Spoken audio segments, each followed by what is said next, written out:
안녕하세요. 저는 딸을 둔 60대 엄마입니다. 너무나도 끔찍한 일들을 겪고 이제 겨우 안정을 찾고 있는 상황이라 사연을 써보아요. 저는 반백년을 살면서 나름 무탈한 인생을 지내왔습니다. 그래서 말년까지도 쭉 그대로만 살다 가면 좋겠다고 또 그럴 수 있을 거라고 믿어 의심치 않았어요. 참 사람 앞길 함부로 예측 못한다지만 하마터면 나이 먹고 큰 수렁에 빠져 살 뻔했지 뭡니까. 제가 지금 적어볼 이야기는 사랑하는 제 딸 얘기입니다. 제 딸 일이 곧 제 일이기도 해서 제가 저와 딸을 위해서 어떠한 사투를 벌여왔는지 들려드리겠습니다. 저는 결혼 생활 고작 10년 만에 남편을 사고로 일찍 잃고 딸과 둘이 지내왔습니다.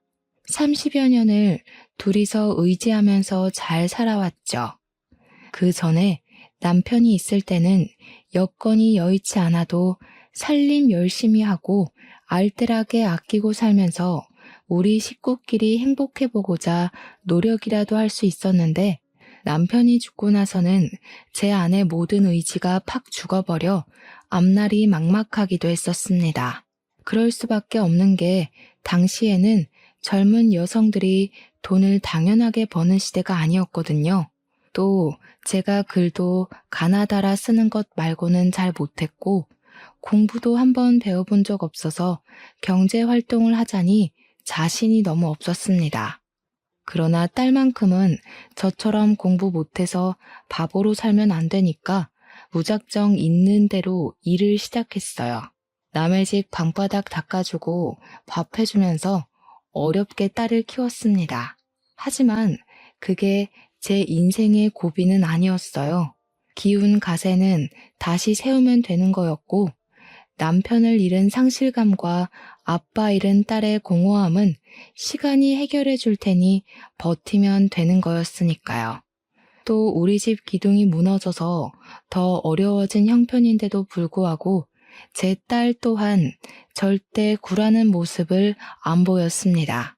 어린 나이부터 제가 고생하는 걸 알았는지 말썽 안 부리고 올바르게 자라줬고 좋은 대학을 가 번듯한 호텔리어가 되었어요. 제가 예상했던 대로 열심히 살아내니까 우리 가정에 다시 안정이 찾아오더라고요.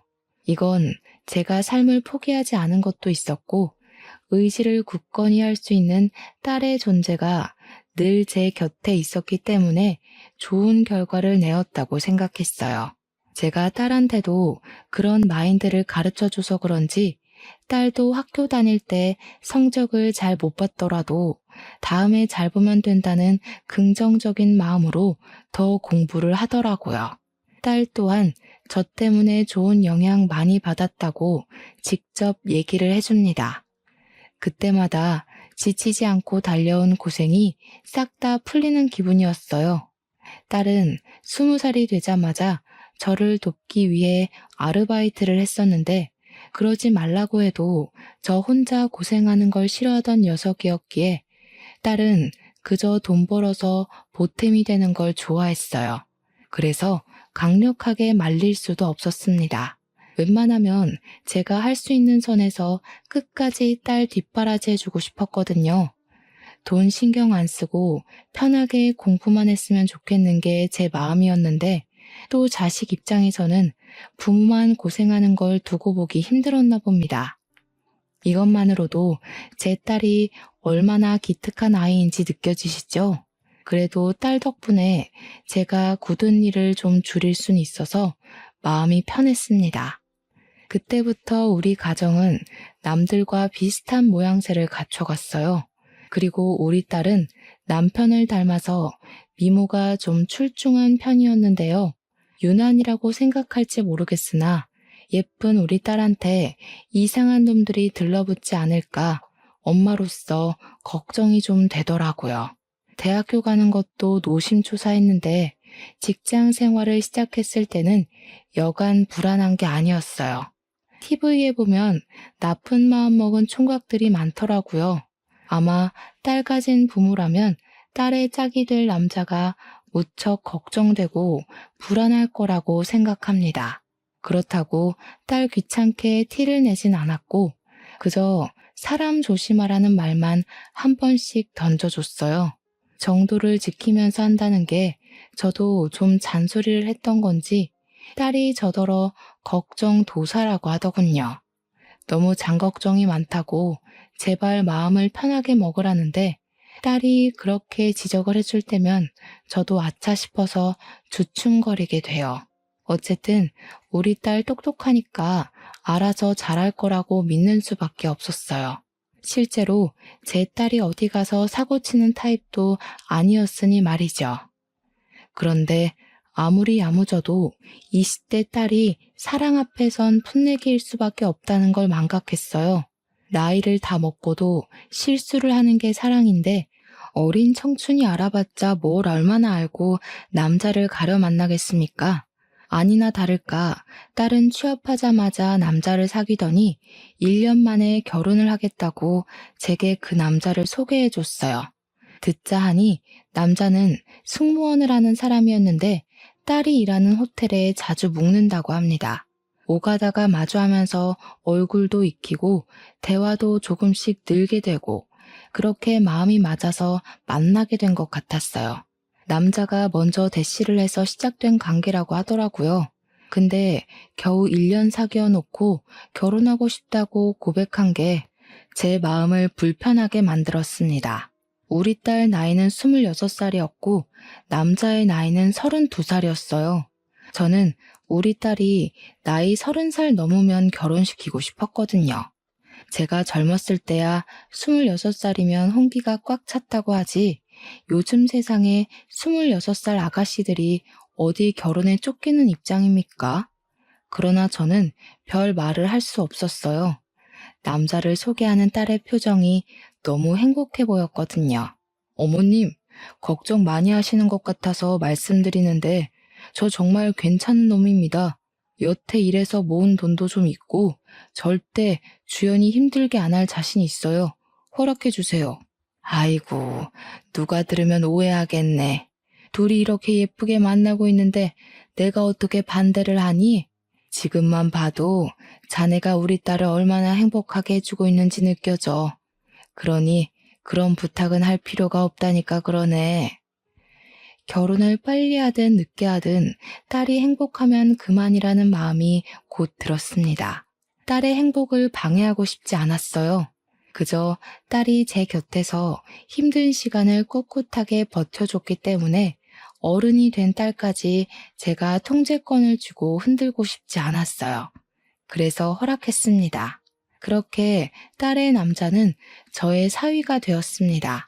한부모 가정인 우리 딸을 혹시 시가에서 안 좋은 시선으로 보면 어쩌나 걱정했는데 사부인도 저처럼 바깥 양반을 일찍 여의고 혼자 지내고 있었던지라 우리의 사정을 잘 이해해 줬습니다.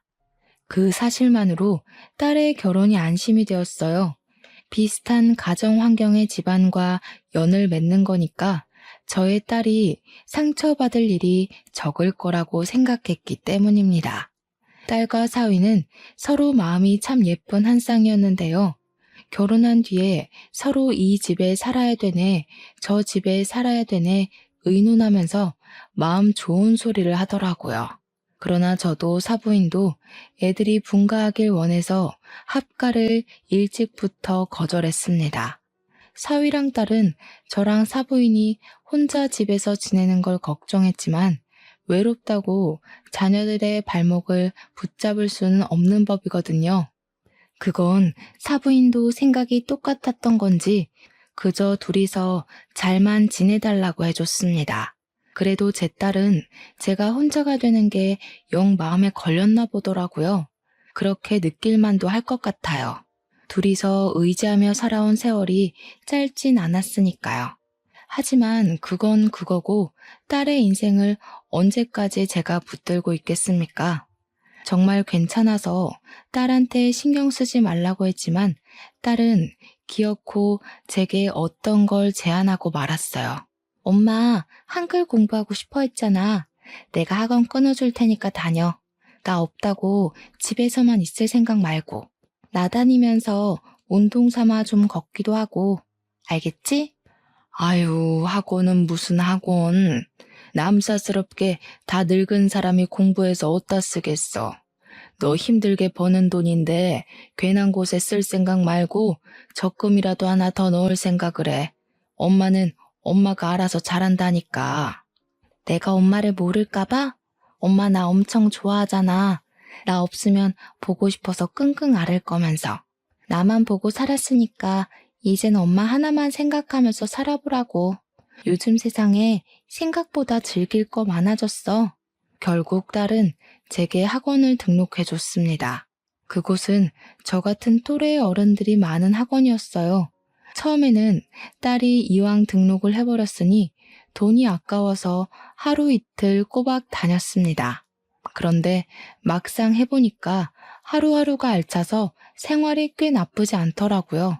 매일같이 살던 딸이 없어서 공허하기도 했는데 학원 숙제하느라 바빠서 그 공허함도 상당히 빨리 사라졌고요.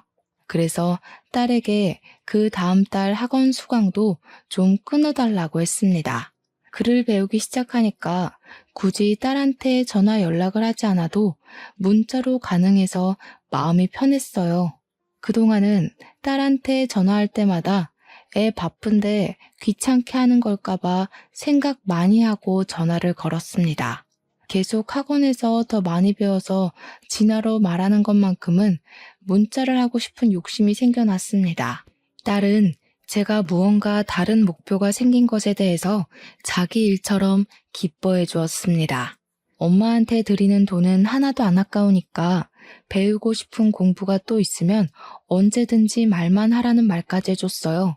자식한테는 주고만 싶지 받는 건 늘 미안했는데 그래도 물질적인 보상을 받을 때마다 인생 잘 살았다는 느낌이 들어서 좋았습니다. 참!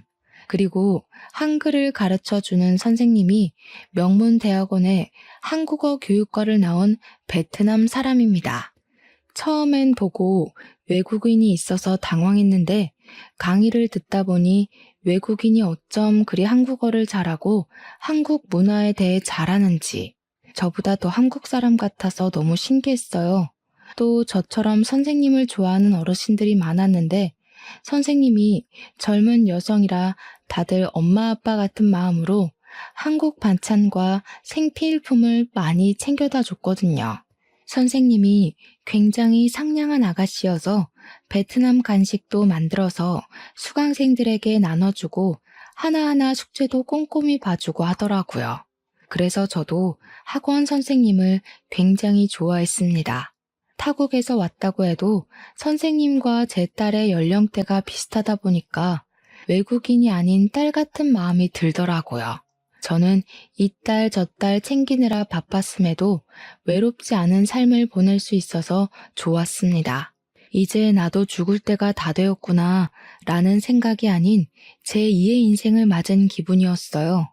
제 인생에서 말년이 가장 행복하고 편하다는 생각이 들었을 만큼 혼자인데도 무난하게 잘 살았습니다.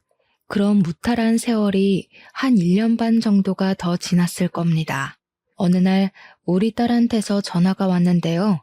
다름 아닌 임신 소식인 거 아니겠습니까? 너무 기쁜 소식이었고 또 새로운 인생을 만끽한 기분이었어요. 그래서 그날은 학원을 빼고 딸을 만나러 갔습니다. 사위랑 같이 저녁까지 먹으려고 했는데 혼자 있을 사부인이 생각나서 사부인도 불렀어요. 오랜만에 뭉친 저희는 사위 차를 타고 식당에 가서 외식을 했습니다. 보통 사돈끼리는 결혼식하고 나면 만날 일도 없다는데 저는 저와 같은 사정을 갖고 있는 사부인이 너무 마음에 걸리더라고요. 그래서 사부인에게 더 다가갔고 이것저것 해보라고 취미도 추천해주고 주변에 공방이나 공부하는 곳 있으면 다녀보라고 오지랖을 부리기도 했습니다. 저도 딸이 시켜줘서 글 공부를 하고 있는데 그제야 제 이름 석자를 가지고 사는 기분이더라고요. 사부인도 자식 때문에 용쓰고만 살았을 텐데 지금부터라도 스스로한테 투자를 해봐요. 아유, 무슨요. 그런 것도 해볼 줄 아는 사람들이나 하는 거지. 저는 영 마음이 불편해서 못할 것 같아요. 노후에는 홀로 마음껏 쉬면서 빈둥거리고도 싶네요. 그때마다 사부인은 낯을 많이 가려서 그저 혼자 집에서 영화 보고 TV 보는 게 편하다고 제 말에 호호 웃기만 했습니다. 뭐 그럴 수도 있다고 생각했어요. 이건 성격 차이니까요. 어쨌든 우리 딸의 임신은 모든 식구에게 축복이었습니다. 딸이 출산을 하고 나면 더할 나위 없이 행복하게 살자고 그렇게 약속하면서 좋은 시간을 마무리했어요. 그리고 늦은 시간이라 사위가 사부인 먼저 데려다주고 저까지 집에 태워주었습니다. 사위랑 딸은 앞좌석에 앉아 있었고 저는 나중에 내려야 돼서 뒷좌석에 있었어요. 아무 생각 없이 창밖만 구경하고 있었는데요. 은연중에 고개를 돌렸다가 앞좌석 수납 공간을 보게 되었거든요. 거기에 웬 책자가 꽂혀 있더라고요. 그냥 그렇구나 하고 눈길도 뗄 수 있는 건데 어떠한 문구 때문에 눈을 떼지 못했어요. 별 생각 없이 본 것이었는데 보육원이라는 문구가 제 머리를 뒤죽박죽 흔들어 놓더라고요. 보육원? 사위한테 보육원 책자가 왜 필요한 건지 이해가 안 갔습니다. 한번 꺼내서 표지를 자세히 봤는데 지나가다 우연히 받았나 하는 생각조차 할 수 없는 장소였어요. 위치가 제주도더라고요. 우리가 사는 곳은 서울인데 책자를 그냥 받았다고 해도 금방 지역이어야 되는 거 아닙니까? 이해가 안 돼서 표지만 뚫어져라 보고 있었는데 어느새 집에 도달해버려서 저도 모르게 그 책자를 가방에 넣었어요. 어쩌지 못해서 저지른 행동이었습니다. 서둘러 딸과 사위에게 조심히 가라고 인사한 뒤 집에 들어와 보육원 책자를 다시 펴봤어요. 가장 뒤편에는 명함 하나가 꽂혀 있었는데 그 보육원 원장의 연락처인 듯 했습니다. 보통 책자를 홍보하더라도 길거리에서 명함까지 주지는 않잖아요. 직접 이 보육원에 찾아간 거면 몰라. 다른 사람이 사위차에 탔다가 이걸 두고 내린 건가라는 생각도 했어요. 제 선에서 최대한 이해할 수 있는 생각이 그것이었으니까요. 그런데도 희한하게 마음속에 박힌 찝찝함이 해결되지 않더라고요. 자꾸만 아까 봤던 명함 연락처로 전화하고 싶은 욕구가 가슴속에서 꾸물거렸습니다. 그래서 충동적으로 저질러 버렸어요. 다 늦은 밤에 그 보육원으로 전화를 해봤죠. 시간이 밤 10시 정도 되었던 걸로 기억합니다. 보통 보육원은 선생님들이 24시간 교대로 붙어 있으니 전화를 안 받진 않을 거라 생각했어요. 역시나 상대 쪽에서 전화를 받더라고요. 신호음이 끊기자 순간 뭐라고 말해야 할지 머릿속이 새하얘져 버려서 저는 순간 사위 이름을 얘기해 버렸습니다. 아, 저 송태웅 씨 말 전에 듣고 전화합니다. 여기로 전화해 보면 된다길래. 아, 아람이 아버님이요? 아직 아람이 만나는 날 아닌데 어떤 일로 연락하셨어요? 아람이도 지금은 잘 준비 들어가서 아마 전화 못 받을 거예요. 급한 일이면 아람이 깨워서 바꿔드릴까요? 처음 듣는 이름에 그렇잖아도 당황스러워 어렵게 입을 떼던 입술이 더 무거워져 버렸습니다. 보육원 선생님 말을 듣자니 아람이란 그 이름은 아이의 것인 듯 했어요. 그때 제가 대답을 안 하자 수화기 너머로 여보세요? 하는 소리가 넘어왔어요. 더 시간 끌면 이상하게 생각할 것 같아서 일단 나중에 다시 연락 주겠다고 했고 내가 연락한 걸 절대 아이 아빠한테 알리지 말아달라고 한 뒤 끊어버렸습니다. 전화를 끊자마자 머릿속에서 혼란의 쓰나미가 덮쳐오는 기분이었어요. 분명 보육원 선생님은 제 사위 이름을 듣고 누군가의 아버님이라 불렀습니다. 아직 제 딸 뱃속에 있는 손주는 태어나지도 않았는데 어떻게 제 사위가 누군가의 아버님이 될 수 있는 거죠? 이게 사실이라면 제 사위가 두 집 살림을 하고 있다는 소리밖에 안 되잖아요. 너무 엄청난 사실을 저 혼자 알아버린 것 같아서 대체 이게 어떻게 된 건지, 무슨 일인 건지 빠릿빠릿하게 눈치챌 수가 없었습니다. 다만 분명히 의심할 만한 상황이라고는 생각했어요. 전화했을 때 보육원 선생님이 우리 사위가 아직 그 아이를 만날 날이 아닌데 왜 전화했냐고 물었잖아요. 그렇다는 말은 우리 사위가 그 보육원에 아람이란 아이를 만나러 주기적으로 찾아가고 있다는 말 아니겠습니까? 한편으로는 혹시 후원을 하는 아이인가? 그런 생각도 했어요. 만약 그렇다면 후원자를 부를 때 그 아이의 아버님이라고 부르기도 하는지 또 궁금하더라고요. 이 부분은 제가 뭘 아는 게 없어서 좀 답답했습니다. 제가 당장 물어볼 수 있는 사람은 딸뿐이었는데 임신을 하고 있는 딸에게는 안정 때문이라도 더더욱 알릴 수가 없었어요. 사실인지 아닌지도 모를 말 때문에 사위와 딸이 다투게 된다면 그것 또한 걷잡을 수 없는 스트레스가 될 거 아닙니까? 저는 그날 밤새 고심하다가 학원 갔을 때 수업 마치고 선생님께 따로 물어봤습니다. 선생님 말로는 아주 어린아이의 경우 후원자가 생기면 간혹 아버지, 어머니라고 불러주기도 한다고 했어요. 그 소리를 듣는데 얼마나 안심이 되었는지 모릅니다.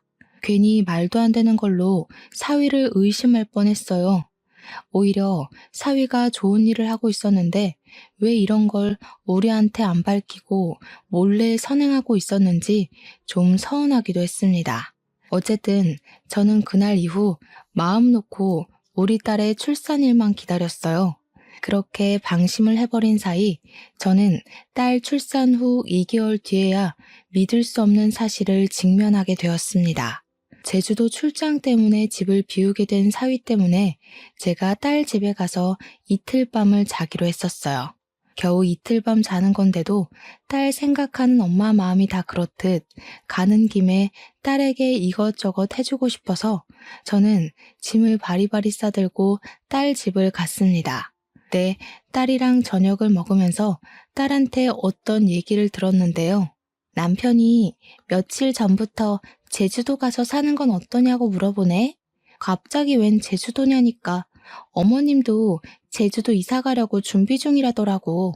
딸은 제 의견을 듣고 결정할 생각이었는지 저보고도 제주도에 같이 가서 살지 않겠냐고 물었습니다. 저는 그 소리를 듣자마자 제주도란 단어에만 꽂혔어요. 문득 제주도 보육원에 그 아이가 떠올랐습니다. 설마 제주도 보육원에 있는 아람이란 아이 때문인가 싶은 직감이 드는 겁니다. 저는 그제야 딸에게 제주도 보육원에 대해 물어보았어요. 먼 타지로 후원을 하는 거라면 사부인이나 저는 몰라도 마누라인 딸은 알고 있을 거라고 생각했거든요. 혹시 송서방이 제주도에 대해서 다른 말은 한 적 없어? 제주도에 보육원 봉사를 다닌다든지 후원을 한다든지.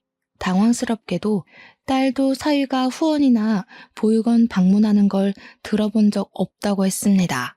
그 말을 듣자 저는 한동안 묵혀두었던 불안감이 다시 기어 올라오는 기분이었습니다.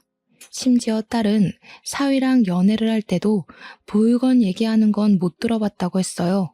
적어도 부부끼리는 후원 사실을 알렸을 줄 알았는데 딸까지 모르게 숨기고 있었다면 아무래도 후원은 아닌 듯 했습니다. 확실히 이상했죠. 그리고 저는 다시 지난날 기억을 떠올렸어요. 아람이 아버지라고 했던 보육원 선생님 말이 계속 머릿속에 맴돌았습니다. 이렇게 된 이상 이걸 알아볼 수 있는 방법은 제가 직접 보육원을 찾아가는 것밖엔 없다고 생각했어요. 저는 결국 다음날 딸에게 학원 가는 척하며 집을 나섰고 제주도 비행기를 탔습니다. 바로 그 보육원을 찾아갔어요. 갔더니 외부인이라도 친절하게 맞이해 주더라고요. 저는 그곳에서 제 사위 이름을 댔고 지난번에 아람이 때문에 전화했던 사람이라고 소개했습니다. 그제야 거기 선생님들이 저를 아는 채 해주었어요. 아람이랑 어떤 관계냐고 묻는 선생님들 말에 저는 내가 누군지, 내 사정이 어떤지, 사위랑 무슨 관계인지 먼저 밝힌 뒤 아람이에 대해 물었습니다.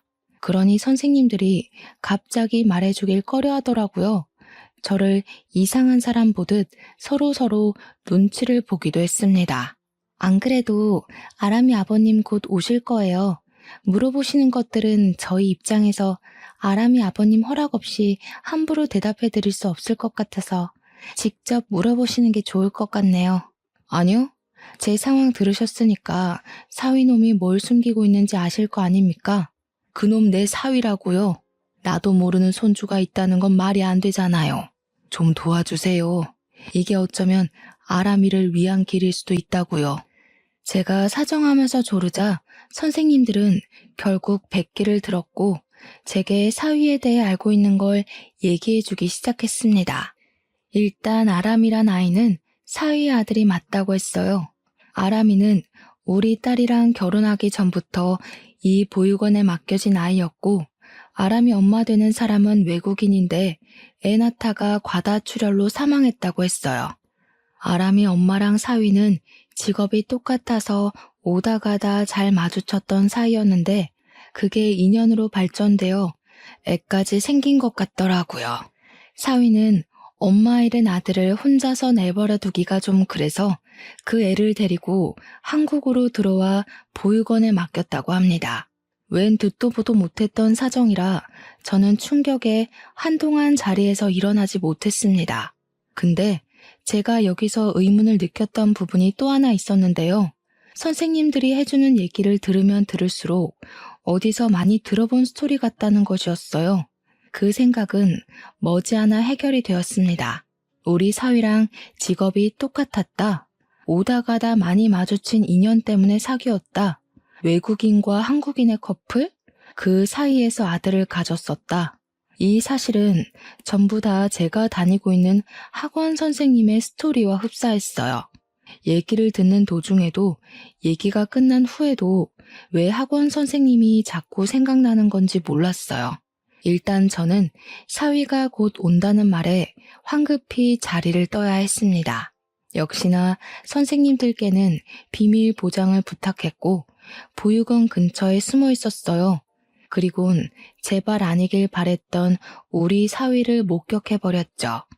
사위가 보육원으로 들어가자 남자아이로 보이는 꼬마애가 뛰어와서 사위를 덥석 안아주는데 분명 아빠 그렇게 말하는 걸 들었습니다. 그 장면을 휴대폰으로 찍으면서도 어이가 없었어요.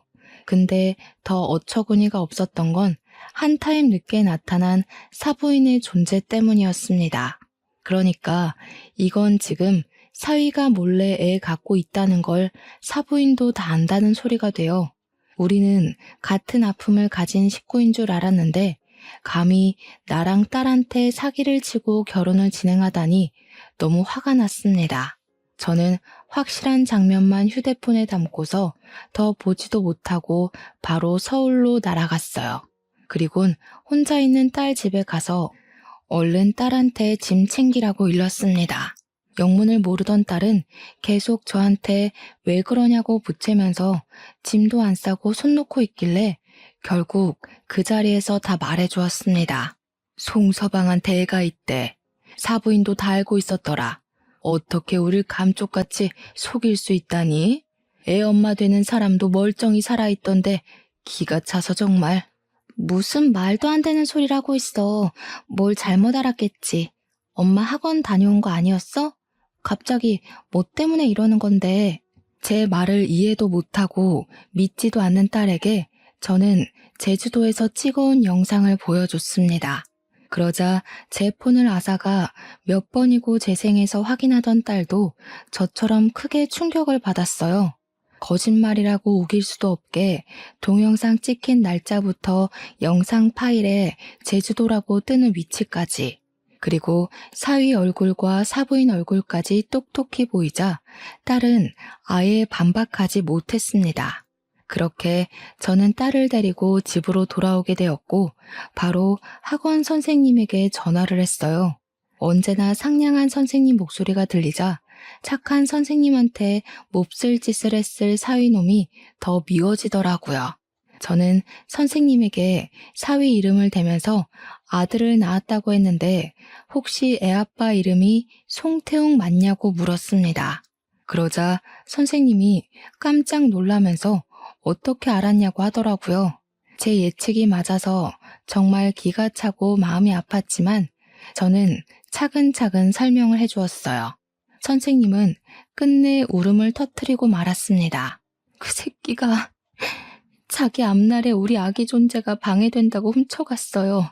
제가 그 새끼 조지려고 한국에 들어온 거거든요. 근데 도무지 찾을 수가 없어서 세월만 보내고 있었어요.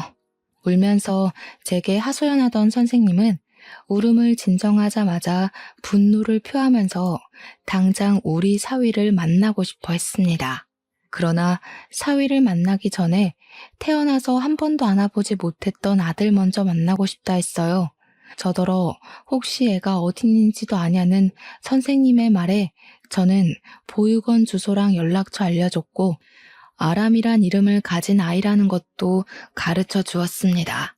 선생님은 저한테 연신 감사 인사를 하면서 또 한참 울다가 전화를 끊었어요. 선생님이라고 해봤자 우리 딸처럼 나이 30을 바라보고 있는 20대였거든요. 부모님도 돌아가시고 없다고 들었는데 타국에서 고생하는 선생님을 생각하니 마음이 너무 아렸습니다. 그리고 다음날 사위가 집으로 복귀를 했는지 집에 딸이 없어서 전화를 하기 시작했어요. 불티나게 부재중이 찍힌 후에야 딸이 스피커폰으로 전화를 받았는데 사위 목소리가 아주 가식투성이더라고요. 그것에 더 성질난 딸이 하루 동안 사위에게 하고 싶던 말을 참았던 걸 모조리 쏟아냈습니다. 도저히 이해가 안 돼서 그러거든? 어떻게 애가 있으면서 그걸 숨길 수가 있어? 어떻게 멀쩡히 살아있는 마누라까지 죽었다고 뻥치고 애까지 보육원에 버려? 나한테 제주도 가자고 한 것도 그 애 때문이지? 내가 몰랐으면 끝까지 숨기려고 했어? 심지어 어머님까지 한패라며? 여보, 뜬금없이 무슨 소리야? 앞뒤 설명도 안 하고 갑자기 뭐? 애라니. 내가 무슨 애가 있어. 말이 되는 소리래. 그럼 그 동영상은 어떻게 설명할 건데? 당신한테 방금 날린 동영상 있지?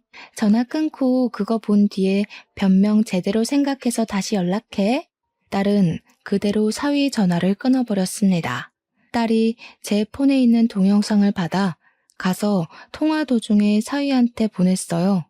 아무래도 전화가 바로 안 오는 거 보니까 사위가 딸 말대로 제대로 된 변명이라도 생각해서 연락할 모양인 듯 했습니다.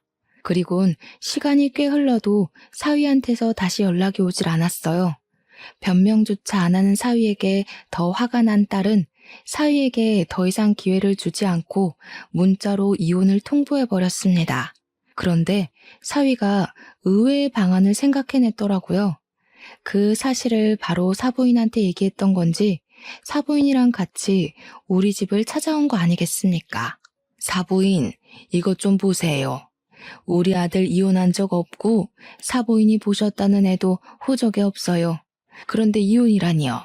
적어도 저희한테 물어보고 확인한 뒤에 결정하셔야죠. 말도 안 되는 사실 가지고 어떻게 멀쩡한 애들 사이를 갈라놔요? 지금 종이 쪼가리 가지고 변명하는 거예요? 그렇다고 제가 본 애가 사위애 아닌 건 아니잖아요. 사위애가 아니라는 걸 증명하려면 가족관계 증명서가 아니라 유전자 검사 결과를 들고 왔어야죠. 사위애가 맞으니까 그 애한테 양육비도 주고 있는 거 아니에요? 도대체 우릴 얼마나 호구로 볼 생각이에요? 그래요. 내 아들애 맞아요. 양육비 주는 게 걸려서 그래요? 그까짓 거 안 주면 그만이에요.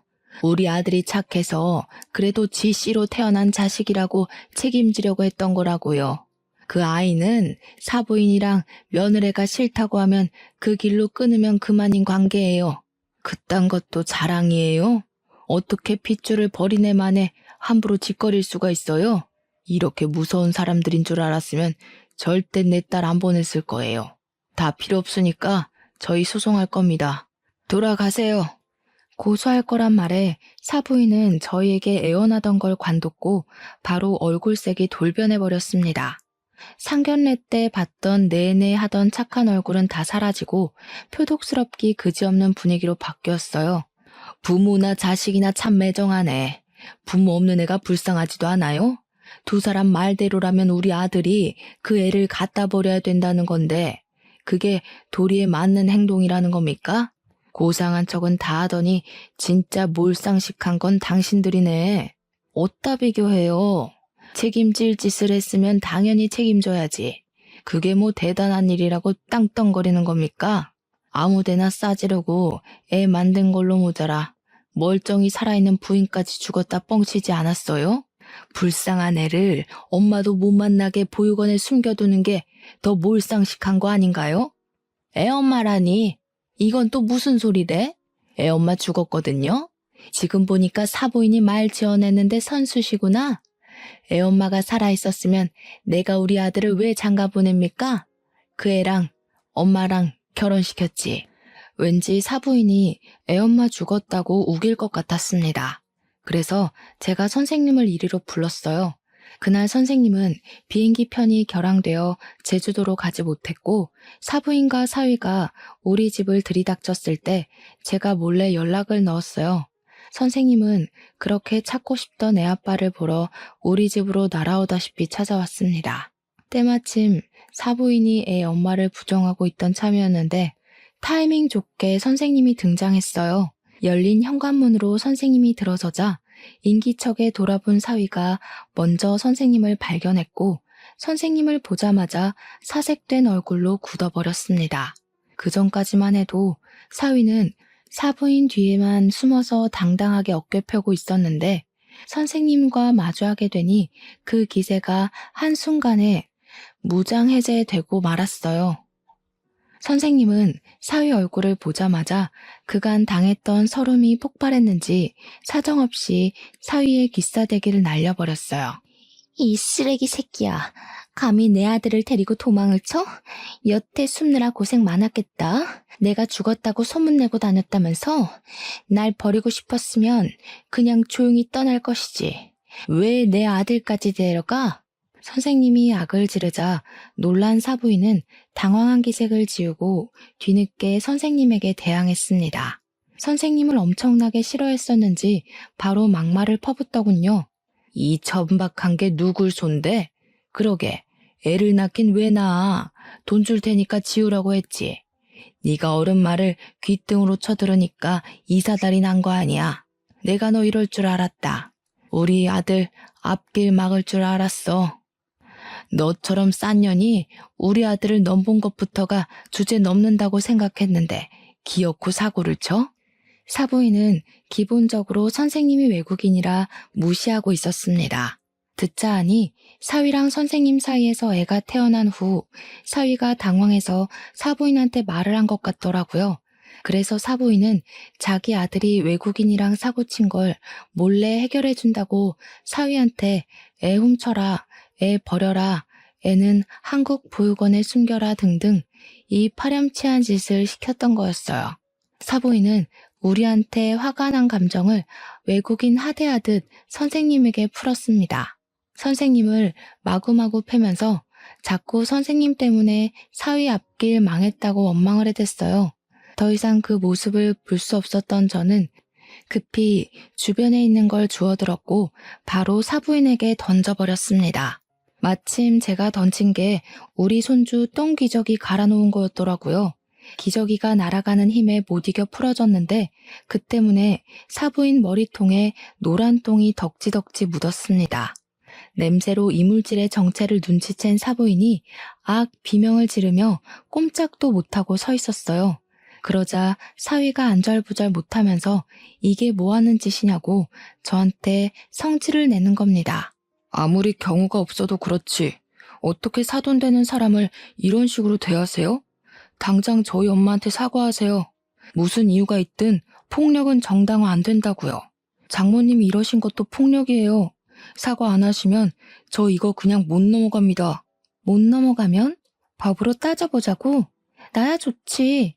나 지금 사기 결혼 당한 건데 당신이 이 똥기저귀 가지고 고소하면 당신이랑 당신 엄마가 사기친 것도 다 불어야 되는 거 알지? 자백할 각오 됐으면 어디 한번 고소해봐.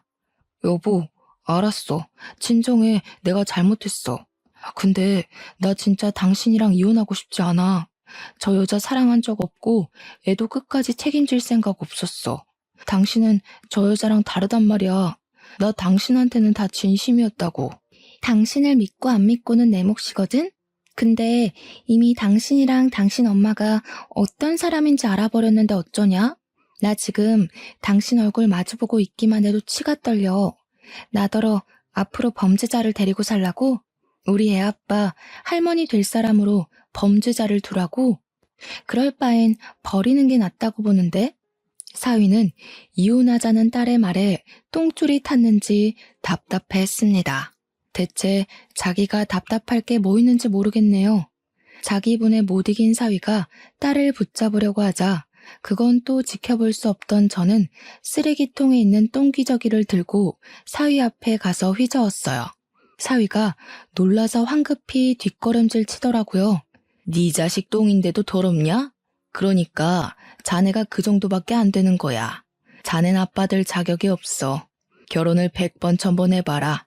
너 같은 놈은 여시 같은 엄마 치마폭에서 나오질 말아야 돼. 괜히 다른 집 귀한 딸내미 고생시키지 말고 네 엄마 뒤치다거리나 하고 살아. 이 이상 그들과 말을 섞어봤자 같은 말만 반복될 거라고 생각했어요. 그래서 저는 그 둘을 집에서 쫓아내고자 양손에 똥기저귀 들고서 두 사람을 몰아냈습니다. 문 밖으로 나설 때까지 겁을 주었고 맨발로 뛰쳐나가길래 두 사람의 신발을 발로 차서 바깥에 보내버렸어요. 그리곤 주저앉아 울고 있는 선생님을 달래주었습니다. 용감하게 이혼 통보를 했지만 사실은 크게 상심한 딸도 제가 나서서 위로를 해주었네요. 이 젊은 청춘들이 무슨 잘못이 있겠습니까? 그저 열심히 살았을 뿐인데 못난 놈을 만난 탓에 의도치 않게 삐끗했을 뿐인걸요. 이제 못난 놈이 사라졌으니 우리 딸도 선생님도 험난한 비포장도로 길을 벗어났을 거예요. 그날 저는 선생님더러 우리 집에 자고 가라고 했습니다. 혹시나 사부인과 사위가 괜한 안갚음을 갖고 선생님한테 해코지하면 큰일이잖아요. 선생님은 괜찮다면서 민폐를 끼칠 순 없다고 했지만 저희 딸도 선생님을 붙잡는 바람에 결국 자고 가게 되었죠. 다음 날 선생님이 제주도 공항까지 가는 걸 배웅도 해줬습니다. 그렇게 떠난 선생님은 아들을 찾고 저녁 비행기로 다시 돌아왔어요. 그리곤 저희랑 같이 사돈댁을 사기죄로 고소, 이혼소송 진행했고 선생님 쪽, 우리 쪽에 양육비 다 떨어지도록 양육비 청구 소송도 했습니다. 저희 딸은 손해배상 청구도 가능해서 위자료를 많이 받았어요. 선생님은 혼인관계가 아니었기 때문에 위자료가 상대적으로 적었는데 야무지게도 한국에서 일하면서 착실히 돈을 모았다고 양육비를 받게 된 것만으로 자기한테는 충분한 보탬이라고 하더군요. 다행히 저희 쪽이랑 선생님 쪽 다 나쁘지 않은 보상을 받았습니다.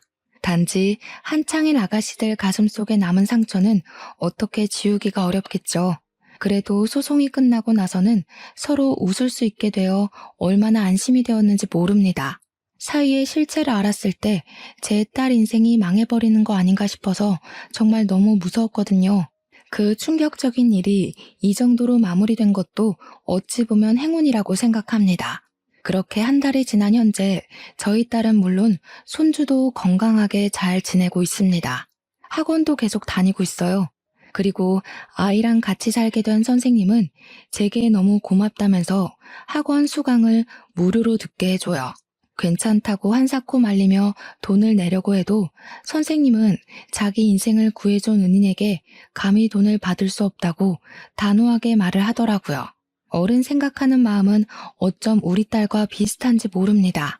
덕분에 저는 제 딸을 챙기는 것처럼 똑같이 선생님을 챙겨주고 있어요.